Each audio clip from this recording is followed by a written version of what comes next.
अस्सलाम वालेकुम। उम्मीद करती हूँ कि खैरियत से होंगे और ठीक ठाक होंगे। एक और हदीस मुबारक है कि ये हदीस मुबारक भी दुआ के हवाले से है कि हुज़ूर पाक सल्लल्लाहु अलैहि वसल्लम ने फरमाया कि कज़ा और बचने की कोई तदबीर फ़ायदा नहीं देती। हाँ, अल्लाह ताला से जो दुआ मांगना, अल्लाह ताला से जो दुआ मांगता है वो इस आफत और मुसीबत में, जब वो मुसीबत में होता है तो अल्लाह ताला से जब वो दुआ मांगता है इस आफत और मुसीबत में, तो अल्लाह ताला उससे नफ़ा पहुंचाता है।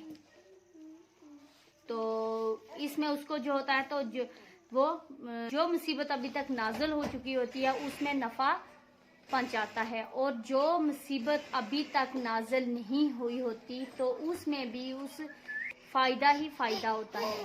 जो अभी तक नाज़िल नहीं हुई होती, तो जो तो नाज़िल हुई होती है तो उसके लिए तो जब वो दुआ करता है तो वो जो है तो वो नफ़ा पहुंचा देती है, मसलन कि वो टल जाती है।